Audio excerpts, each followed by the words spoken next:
E estamos aqui mais uma vez para falarmos aí sobre temas ligados à nossa trajetória, à nossa vida, com muita alegria, com humildade, também com muito respeito. É sobre isso que nós vamos falar. A palavra respeito significa, se buscarmos ali nos dicionários comuns, o sentimento que leva alguém a tratar as outras pessoas com grande atenção e profunda deferência, apreço.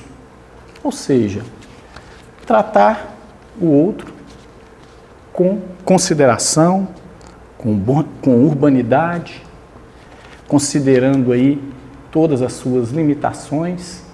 Então, em linhas gerais, a gente poderia conceituar respeito dessa forma. Mas, será que nós respeitamos o outro? Será que nós nos respeitamos o tempo todo? Ou será que nós temos consciência de que não estamos respeitando nós mesmos ou os outros? Como é que nós percebemos isso na nossa vida? É muito interessante nós buscarmos aí a origem dessa palavra, para a gente começar a entender o que ela realmente significa. Então, o respeito é um substantivo oriundo do latim, respectus. Na sua origem, em latim, a palavra respeito significa, ou significava, olhar outra vez. Olha que interessante, olhar outra vez. Assim, algo que merece um segundo olhar, quando você olha outra vez, você está olhando novamente, né, fazendo o segundo olhar, é algo digno de respeito. Então, uma pessoa, muitas vezes, pode até não merecer o nosso afeto, o nosso carinho, estarmos ali o tempo todo ao lado dela, mas ela vai merecer, no mínimo, respeito, como ser humano que é. Sobre o segundo olhar, eu gostaria de mencionar aqui o professor Maury Rodrigues da Cruz. É o fundador da Sociedade Brasileira de Estudos Espíritas, um médium que já desencarnou há algum tempo, que trouxe muitas mensagens de alguns espíritos, como Antônio Green, Marina Fidelis, que tem aí nos ensinado muito, e também escreveu seus próprios livros, com as suas próprias ideias, a partir de todo esse aprendizado que ele fez, trabalhando ali como médium.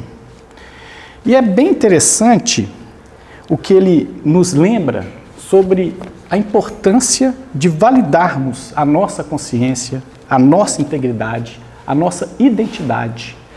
Nós temos que validar diariamente a nossa identidade, com um olhar muito mais amplo para as pessoas, para a sociedade como um todo, para o mundo.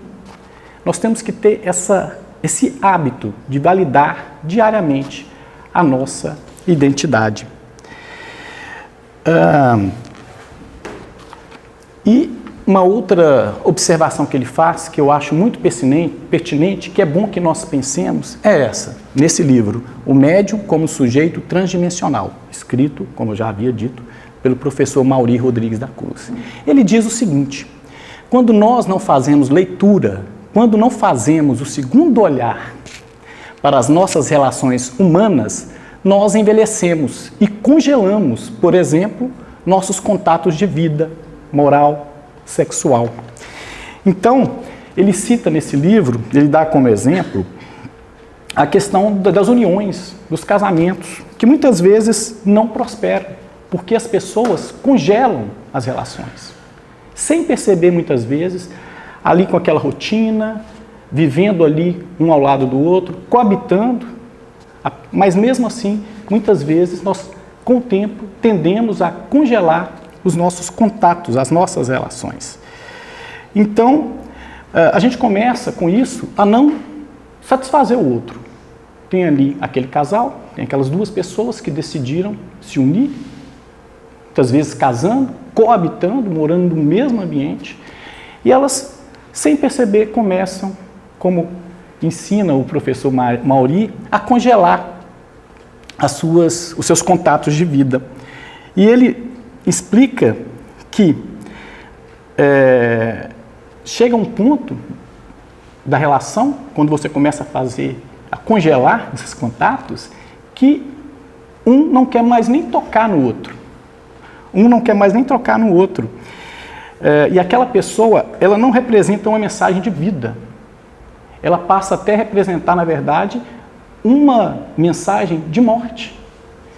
E elas vão ali vivendo juntas, congelando, que é o termo que o professor Mauri usa, esses contatos, e sem perceber, elas estão ali, muitas vezes, transmitindo para a outra uma mensagem de morte.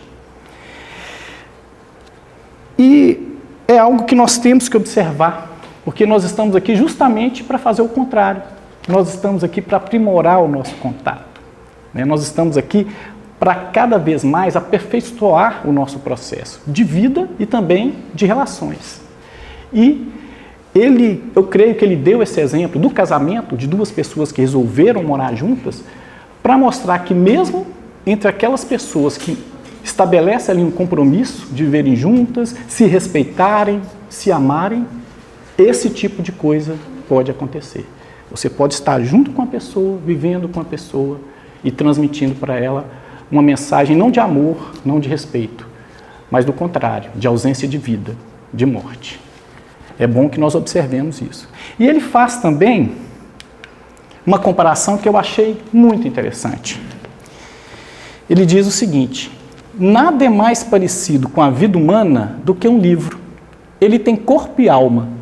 Quando nós lemos um livro, devemos fazer um segundo olhar para alcançar a alma do autor, a alma de quem escreveu aquele livro.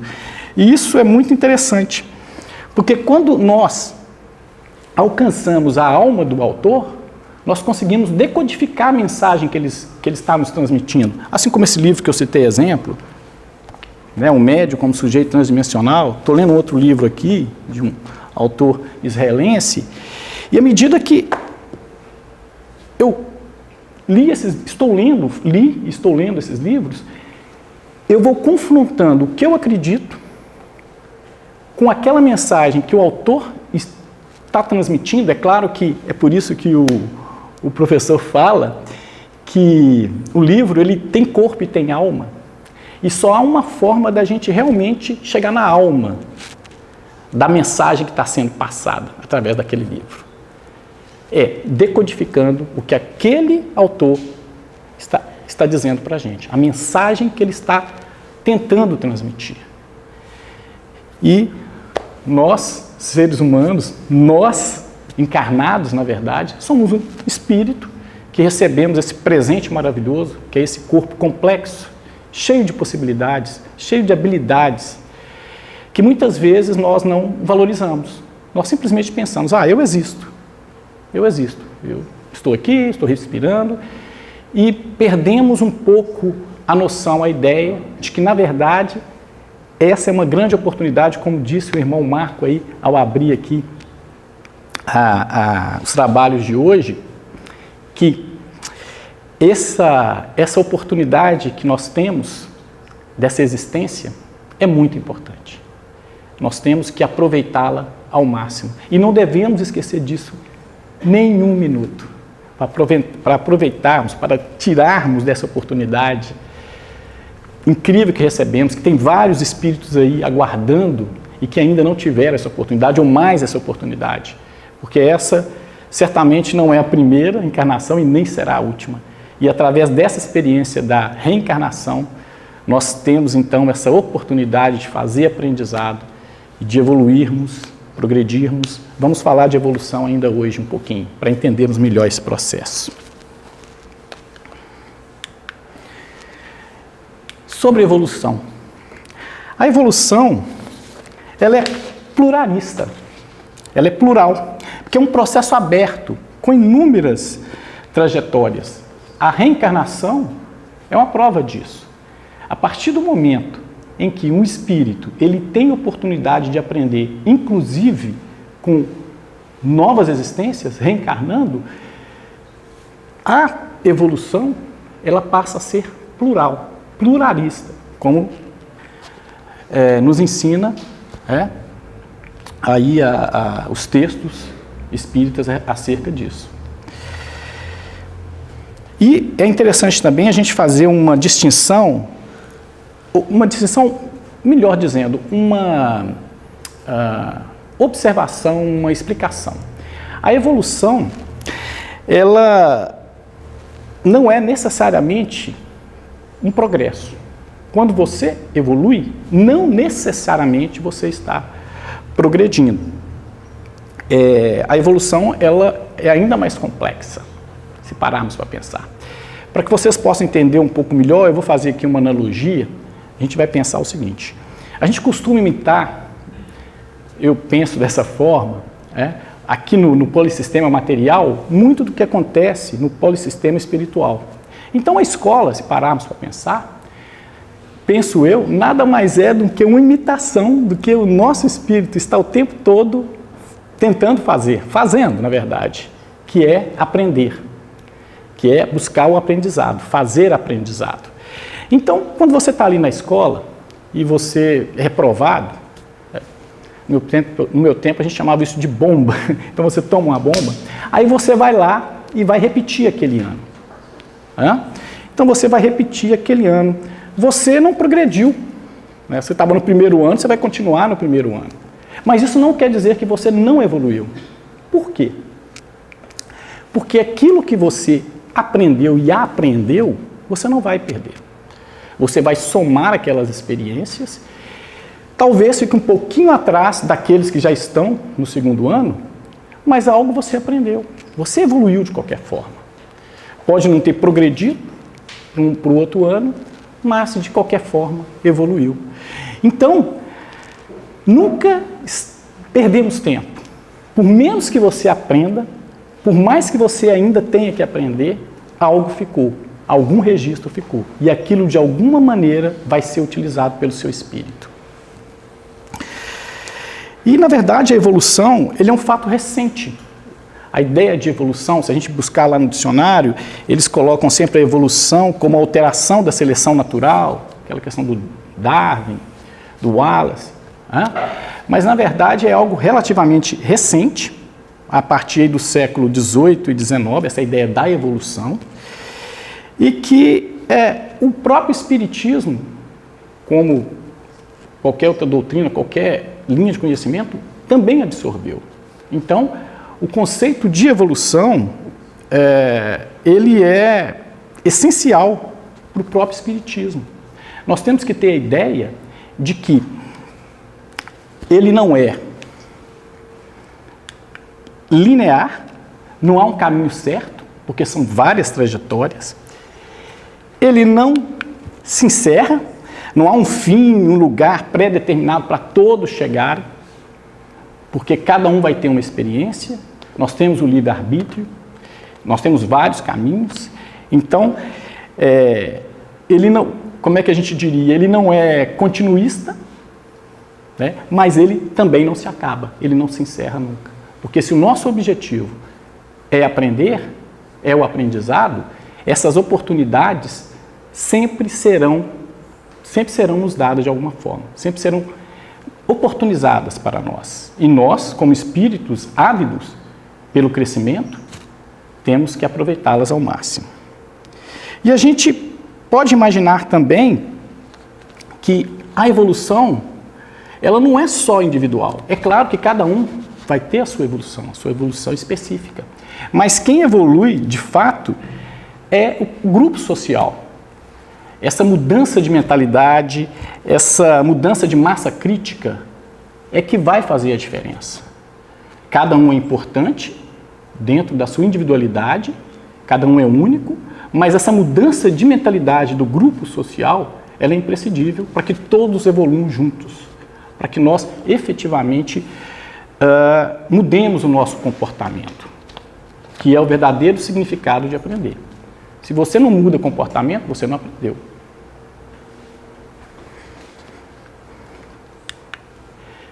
E a gente pode dizer que a evolução é o objetivo da vida, porque todas as vezes que nós estivermos num processo de aperfeiçoamento, que é o que acontece diariamente com todos os seres humanos, com todos os encarnados,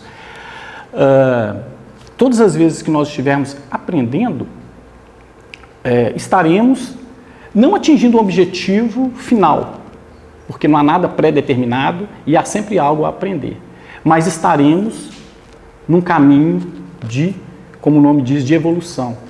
E poderemos sim progredir, e poderemos sim aprender, mudar comportamento. A modificação do comportamento pelo acúmulo de experiências e conhecimentos, na medida em que os limites pessoais são ultrapassados. Quando a gente começa a ultrapassar os nossos limites e começamos a aprender efetivamente, a mudar posturas, a trabalhar ideias que antes não nos favoreciam e mudando ali aquela forma de agir, aquele comportamento, melhoramos, tratamos melhor o outro, somos mais fraternos, respeitamos mais o outro, aí sim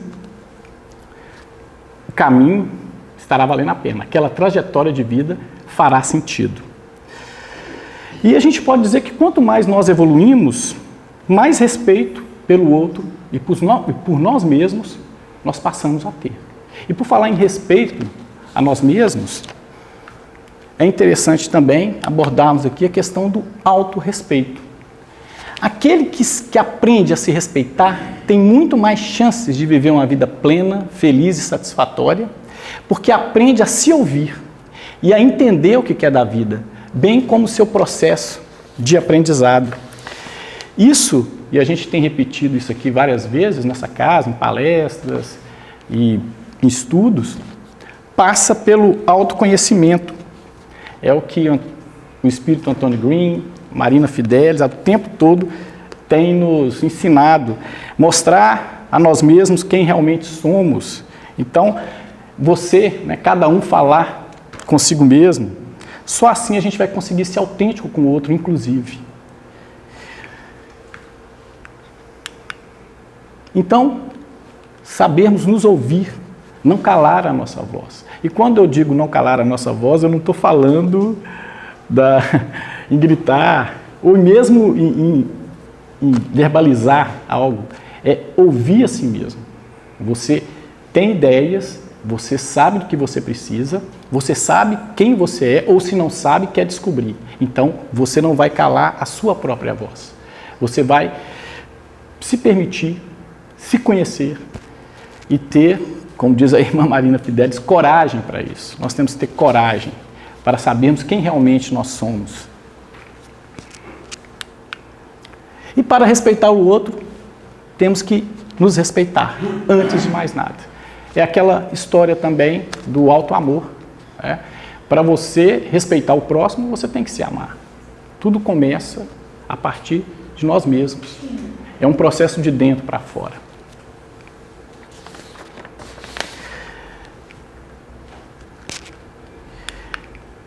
E falando sobre respeito, eu me lembro aqui dessa frase famosa que todo mundo certamente já ouviu, dita por Jesus: dai a César o que é de César.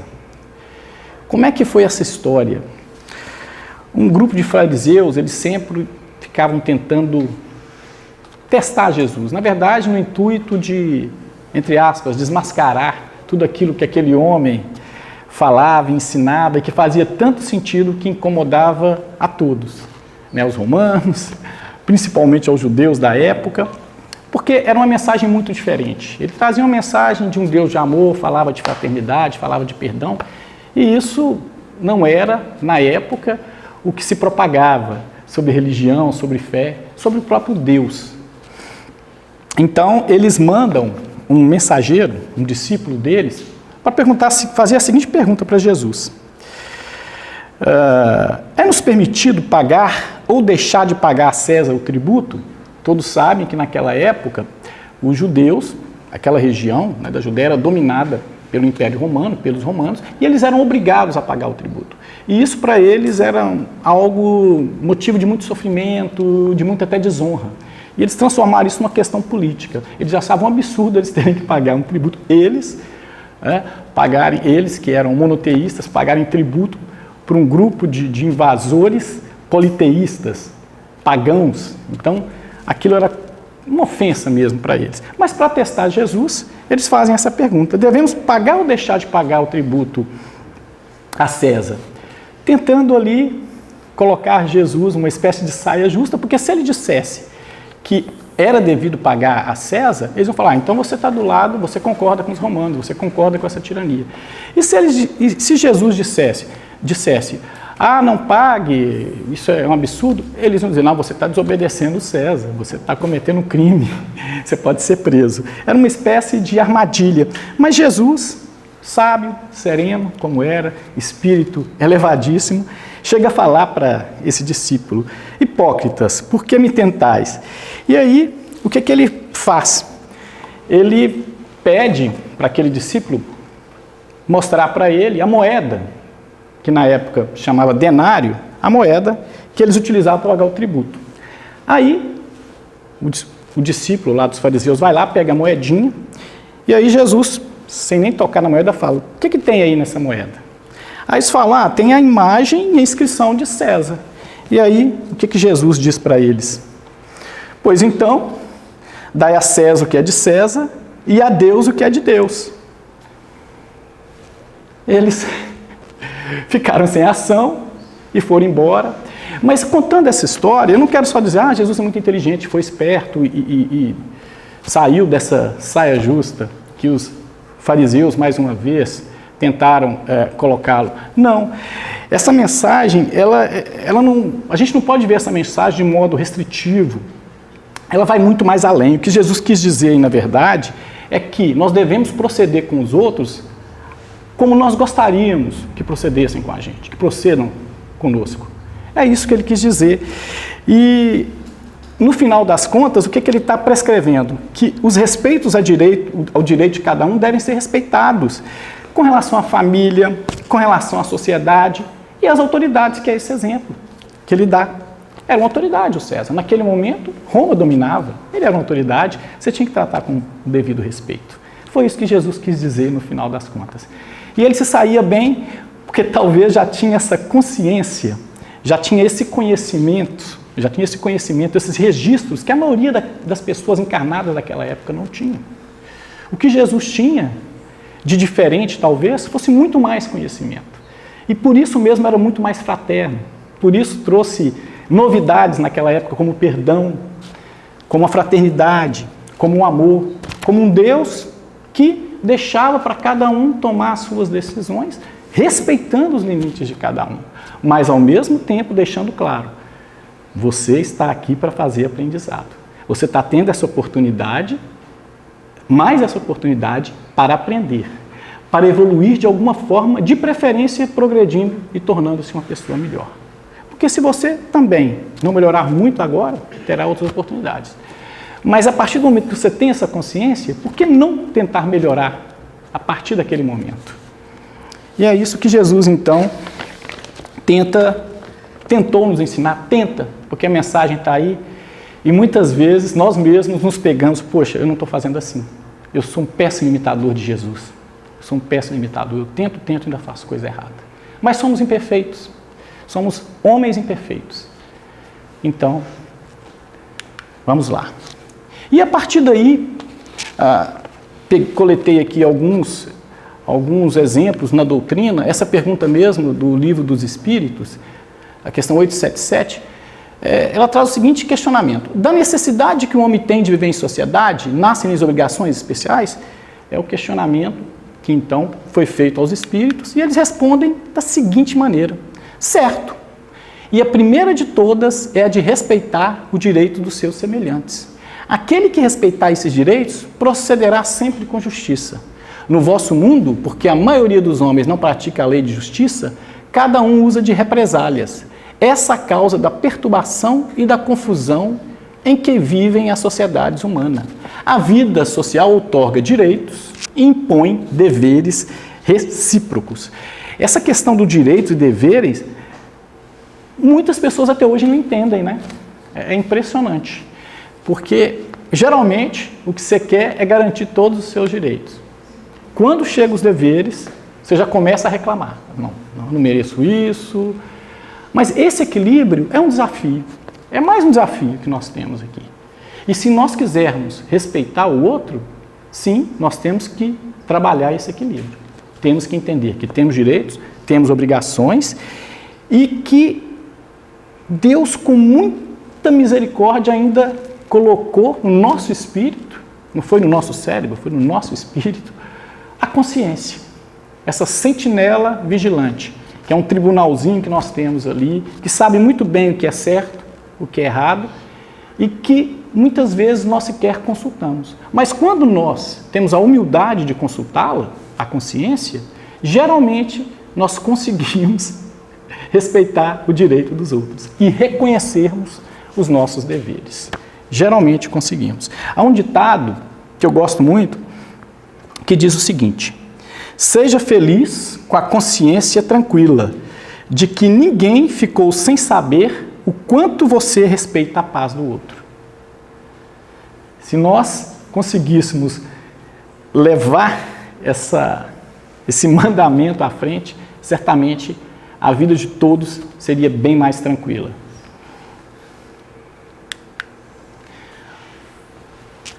E, falando ainda do Mestre Jesus,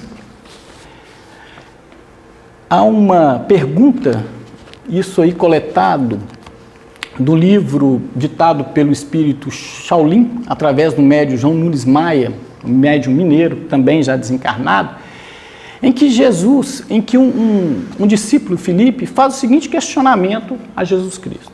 Jesus, pode nos ajudar, principalmente hoje, a entender o que deve ser o respeito aos outros? Senhor, encontro-me assustado, pensando no que devo fazer para entender e praticar o que chamas de amor ao próximo. Vejam, naquela época, o discípulo já estava preocupado com essa questão do respeito, né? E se encontrando, inclusive, assustado. Como é que eu faço para praticar, para exercer efetivamente o amor ao próximo, que era um mandamento ditado por Deus e reforçado por Jesus. E olha só o que Jesus responde: coloca-te no lugar daqueles que esperam teu respeito, que logo saberás como deve agir com eles. Nem sempre os conceitos da vida que abraçamos são certos para nossos semelhantes, mas saber como respeitar é a inspiração da caridade integrada ao amor. Não queiras impor a quem quer que seja o teu ponto de vista. Não deves forçar as consciências a título da vontade de Deus.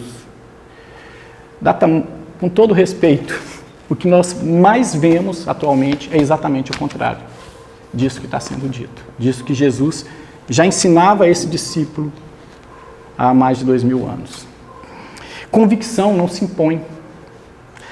E nesse mesmo contexto, Jesus ainda explica para esse discípulo o seguinte: se queres entrar nos corações alheios para levar a boa nova que Jesus trazia, que era alegria, de Deus fraterno, de amor, então você tem que esperar que os corações abram as portas do sentimento. É esse o termo que ele usa, abrir as portas dos sentimentos. O fruto verde dificilmente tem sabor e, acima de tudo, é nosso dever respeitar o ambiente alheio. Em outras palavras, cada um tem o seu tempo, cada um tem o seu possível, cada um tem as suas limitações e elas devem ser, volta a palavra, respeitadas. Se não houver esse respeito, vai ser impossível, inclusive, fazer o bem, levar a boa nova, que é a palavra de Jesus.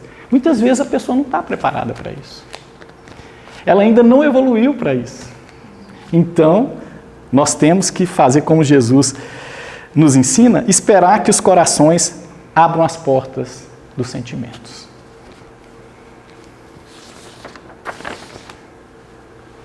E mais uma questão, está lá no livro Consolador, ditado pelo Espírito Emmanuel, através do Chico Xavier, sobre a questão dos cônjuges, as pessoas que resolvem viver juntas, resolvem se unir. Ele pergunta o seguinte: como deve proceder aos cônjuges para bem cumprir seus deveres? Parece uma pergunta muito simples e corriqueira. E a resposta do Emmanuel é a seguinte: os cônjuges, desvelados por bem cumprir suas obrigações divinas, devem observar o máximo de atenção, respeito e carinho mútuo, concentrando-se ambos no lar, sempre que haja um perigo ameaçando-lhe a felicidade doméstica. Porque na prece e na vigilância espiritual encontrarão sempre as melhores defesas. Parece fácil, mas na prática a teoria é outra. O que a gente vê são casais, pessoas que decidiram coabitar, viver juntas, com enorme dificuldade para dar o máximo de atenção, para respeitar, para vigiar e muito menos fazer prece no momento ali que estão juntos. Vocês lembram que eu comentei com vocês, até lá no livro do professor Mauri, que ele dá o exemplo, muitas vezes a mensagem que um começa a passar para o outro é de ausência de vida. Se você está passando para o outro uma mensagem que não é de vida, como é que você vai ter carinho mútuo, dar atenção e respeitar? Não vai. Então, também o Espírito Emmanuel, nesse livro, psicografado pelo Chico Xavier, nos alerta sobre essa questão.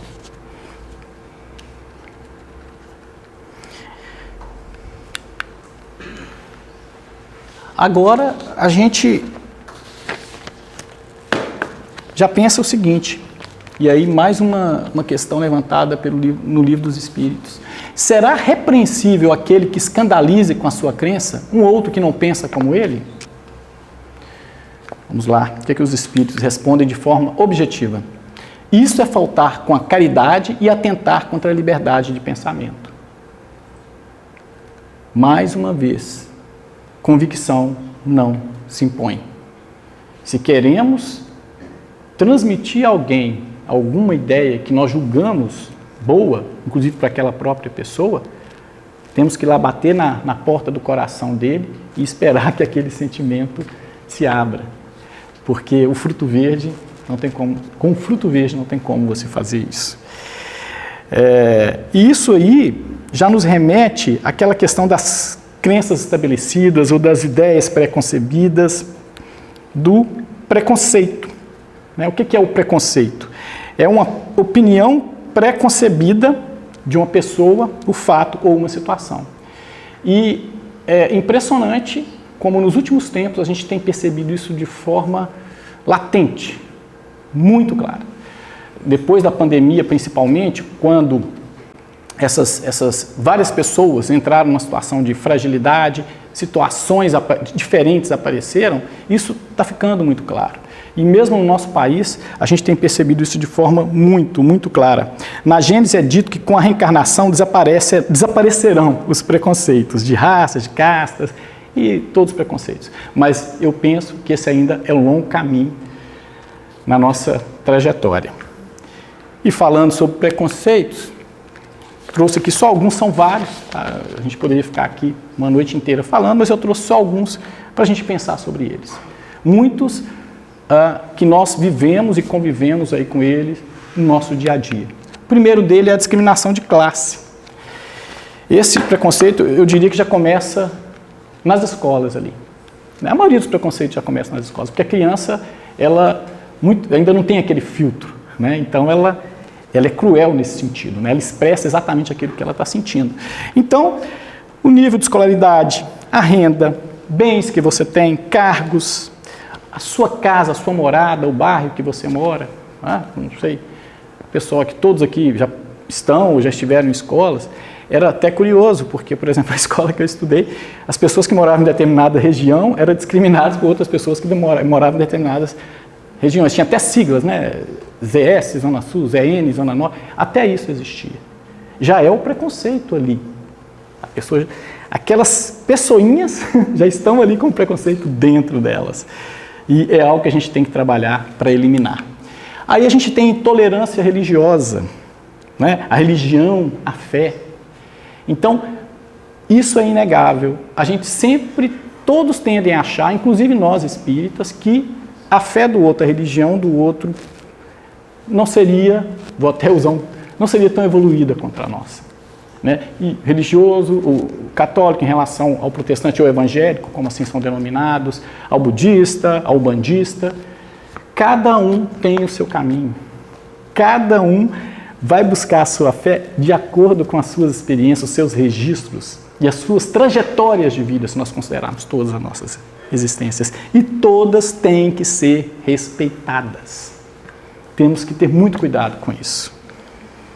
E aí vem a homofobia. Então, é a questão da orientação sexual. Isso já foi até criminalizado mais recentemente, mas ainda assim, o que nós vemos, talvez até por ter sido criminalizado, porque a pessoa fala, se é crime, isso é um absurdo, isso não pode ficar assim. Uma pessoa que tem uma orientação diferente da outra, então ela vai ser discriminada. E aí, mais uma vez, aquela ideia essas ideias preconcebidas, o preconceito está muito relacionado à ignorância. Porque uma pessoa que está questionando, está se sentindo superior à outra, porque a orientação dele sexual é diferente, é porque é uma pessoa que, no mínimo, não tem um conhecimento de que, primeiro, a orientação sexual não é uma escolha, é uma condição da pessoa.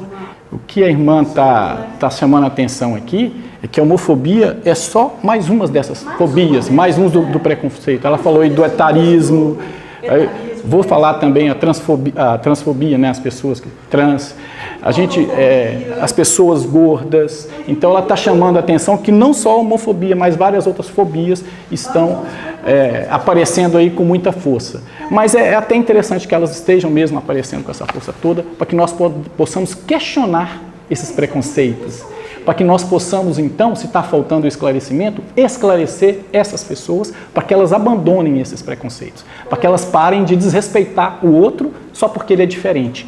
E ela está, inclusive, né, a irmã está, inclusive, mencionando para a gente que nas escolas já está sendo, a própria direção das escolas já está policiando, chamando a atenção que uma criança, então, por ser diferente, por ser gorda, ou homossexual, enfim, ou pobre, enfim, ou negra, ela não pode ser discriminada por isso. Então, a inclusão, as escolas estão mais inclusivas. Isso é um avanço. Muito boa essa observação. Isso é muito bom. Não é mais só, é a fobia. Então, está tendo uma evolução. Que bom. Aí, mais uma fobia, xenofobia, que aí já é ligado mais à questão cultural, os imigrantes, né?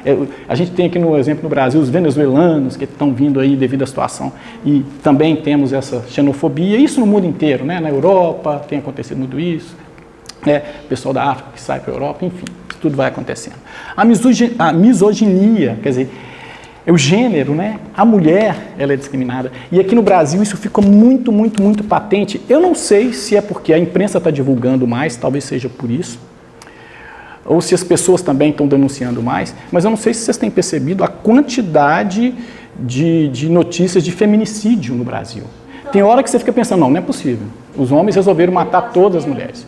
Mas eu creio que sempre aconteceu. Só que agora as mulheres, justamente por estar tendo mais abertura e essa evolução, as mulheres estão tendo coragem de denunciar.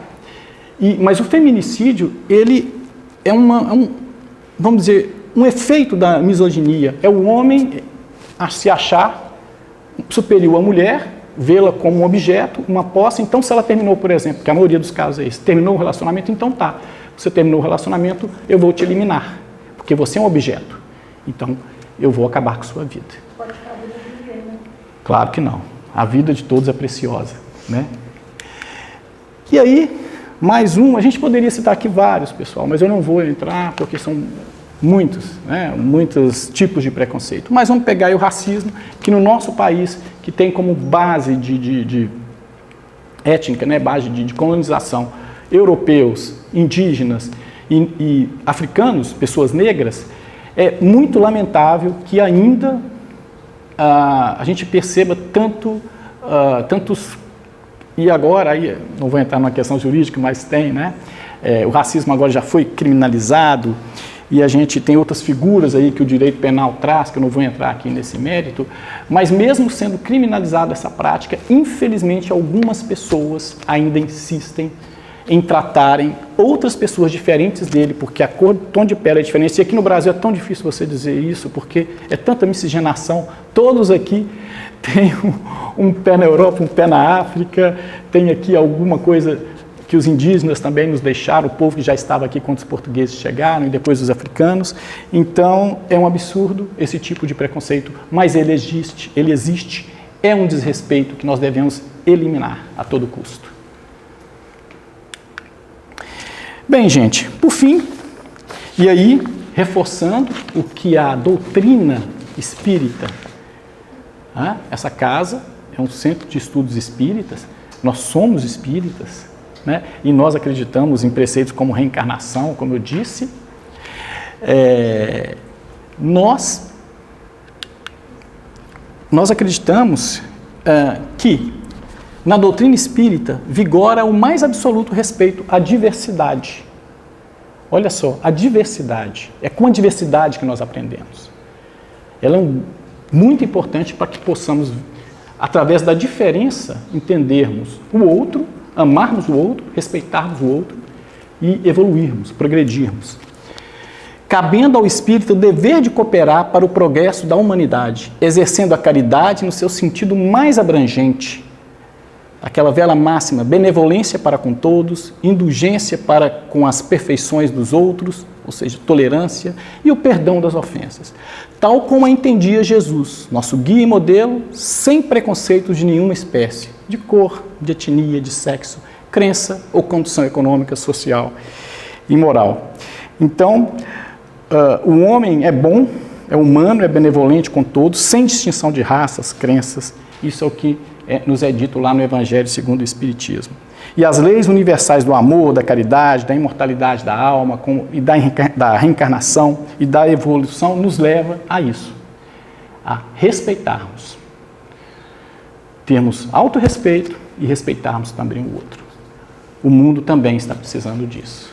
Muito obrigado aí, gente, pela atenção, a paciência, que nós possamos refletir sobre isso.